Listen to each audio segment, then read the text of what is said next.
Selective outreach और conveniently social media के ऊपर साल में 2-3 बार चाइनीज प्रोडक्ट्स को बॉयकॉट करने को लेकर जो हम प्रोटेस्ट करते हैं, सो कॉल्ड प्रोटेस्ट होता है वो, तो वो 2-3 बार होता है, साल भर में होता है, 2-3 बार होता है, 2-3 बार लोग विरोध करते हैं, एक गुस्सा हमारे अंदर आता है चाइनीज प्रोडक्ट्स को लेकर। लेकिन जब वीवो और ओप्पो जैसी चाइनीज कंपनीज की बात आती है तो हमारा प्रोटेस्ट सब कुछ साइड लाइन में जाता है। वीवो और ओप्पो जैसी कंपनीज करती क्या है, वो हमारे यहाँ के एक्टर एक्ट्रेस को अपना ब्रांड एम्बेसडर बनाती है, वो तो बॉयकॉट करेंगे नहीं। अभी रणवीर सिंह को रिसेंटली वीवो ने अपना ब्रांड एम्बेसडर बनाया, कुछ समय पहले दीपिका पादुकोण को ओप्पो ने अपना ब्रांड एम्बेसडर बनाया। कभी खबर ही आई रिसेंटली कि हमारी जो नेशनल क्रिकेट टीम है उसकी ऑफिशियल स्पॉन्सरशिप जो है ओप्पो को मिल गई है और आईपीएल की स्पॉन्सरशिप वीवो को तो लास्ट ईयर मिल ही गई थी। लेकिन इस एवज में, इस रिटर्न में हमको ओप्पो और वीवो क्या दे रहे हैं? देखिए, मुझे चाइनीज प्रोडक्ट्स ये है, चाइनीज कंपनी, इससे ज़्यादा विरोध इस चीज़ का है कि हमें ये कैमरा, म्यूजिक और सेल्फी के नाम पर एक ऐसे प्रोडक्ट दे रहे हैं जिसकी स्पेसिफिकेशन से इन्हें कोई लेना देना नहीं है। हमें ये लोग, वी आर 1.25 बिलियन पीपल, और हमें ये टैगलाइन क्या देते हैं, Vivo camera and music, Oppo selfie expert. क्या यार हम लोग मूर्ख हैं? कम ऑन यार, ऐसे प्रोडक्ट्स हम लोग लेके क्या? मोबाइल फॉर मल्टीटास्किंग, मोबाइल सिर्फ कैमरा, म्यूजिक या सेल्फी एक्सपर्ट बनाकर लोगों को मूर्ख बनाने के लिए नहीं बेचा जाता है। लेकिन इन सब चीज़ों से बहुत एडवर्स इफेक्ट हमारी इंडस्ट्री पर, जो हमारी मोबाइल इंडस्ट्री थी उस पर क्या पड़ा? जो कार्बन इंटेक्स और माइक्रोमैक्स जैसी कंपनीज थी उनके बिजनेस पर सीवियरली इस चीज़ का इम्पैक्ट पड़ा, और वो हमारी इंडियन कंपनीज थी। उनका मार्केट शेयर 2015 तक 30% मार्केट शेयर बोला जाता है। जो स्टैटिस्टिक्स मैंने रिसर्च करी, मुझे पता लगा 30% उनका मार्केट शेयर था, और आज सिर्फ सिंगल डिजिट में उनका मार्केट शेयर है। सैमसंग जैसी कंपनी भी कहीं भी नहीं दिख रही है। लेकिन ओप्पो की ग्रोथ रेट क्या थी, मैं एक स्टैटिस्टिक्स लेके आया हूँ जो मैंने बहुत सर्च करके पता लगाया। उससे मुझे पता लगा कि जो ग्रोथ रेट था, जो जंप है वीवो और ओप्पो का, वो 1578% with in a single year. Oppo market के अंदर सेकेंड स्पॉट पे आ गई और उनका मार्केट शेयर 9% है।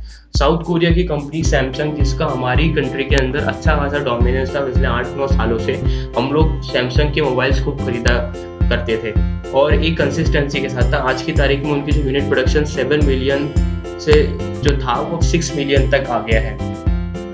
और जो वीवो और ओप्पो का मार्केट शेयर था उसका आप जंप देखेंगे तो 2% से 18% तक का आज की तारीख में वो अपना मार्केट शेयर रखते हैं। और ये मार्केट शेयर महज कुछ सालों के अंदर हो गया है, देखते ही देखते हो गया, और हमने इन चाइनीज़ कंपनियों को ऑप्ट कर लिया। और हमारा जो डबल स्टैंडर्ड है वो यहीं पे दिखता है कि हम कैसे चाइनीज़ कंपनीज को चूज़ करते हैं।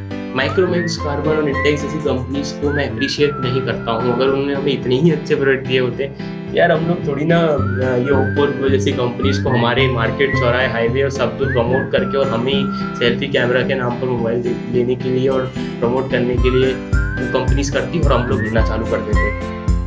लेकिन हम लोगों ने ऐसा क्यों करा? क्योंकि हमारे देश की जो कंट्रीज थी ना, इंटेक्स, कार्बन और माइक्रोमैक्स जैसी, इनने हमको सिर्फ बेवकूफ़ बनाया और इतने खराब प्रोडक्ट जिसकी प्रोडक्ट की लाइफ लाइन 1 साल तक भी नहीं है। तो हम लोग क्यों ऐसे प्रोडक्ट्स लेंगे? और इसी की वजह से वीवो और ओप्पो जैसी कंपनी आती चले गई। जरा सोच के देखिए, तो जिन चाइनीज़ प्रोडक्ट्स के खिलाफ हम थे, जिस चाइनीज़ प्रोडक्ट्स को हम इतना जिस पर आउटरीच करते थे, आज की तारीख में हमारी स्मार्टफोन इंडस्ट्री को कम्प्लीटली डोमिनेट कर रहा है, कम्प्लीटली डोमिनेट। और ये कोई नहीं देख रहा है, कोई नहीं सोच रहा है इसके बारे में। लेनोवो जैसी कंपनी, जिसका मतलब एक वक्त पे लेनोवो का भी अच्छा खासा यूनिट प्रोडक्शन था, वो उसमें भी डाउनफॉल है। 3 मिलियन से 2 मिलियन तक का डाउनफॉल उनकी जो यूनिट प्रोडक्शन में उसमें देखा गया है।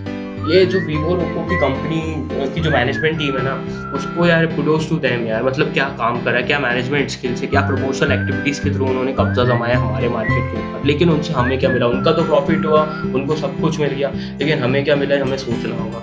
व्हाट्सएप फॉरवर्ड्स करने की तो हमारी आदत, और आज की तारीख में करंट जनरेशन तो व्हाट्सएप रूमर मॉन्गर्स की है। फिलहाल हमने देखा कि जब मैगी का जो विवाद हुआ था तब हमने कितना वो अल्लाह सोशल मीडिया के ऊपर बचाया। साल में 50 मौके ऐसे आते हैं जब हम boycott made in China products करते रहते हैं, जो स्वदेशी दिवाली की बात करते हैं, लेकिन हमारी बातों में ही डबल स्टैंडर्ड रहता है। खैर, हमारे ऐसी वीडियोस को फॉलो करते रहिए, हम ऐसे वीडियोस लाते रहेंगे। तो उसके लिए आपको करना सिंपल सी चीज़ है, फेसबुक के ऊपर हमें लाइक करते रहिए, ट्विटर के ऊपर हमें फॉलो करिए, और यूट्यूब के ऊपर सब्सक्राइब करिए। सब्सक्राइब को सब्सक्राइब करते रहिए, तो तभी हम ऐसे पब्लिक अवेयरनेस की वीडियो बना पाएंगे और फिर से आते रहेंगे। Thank you very much.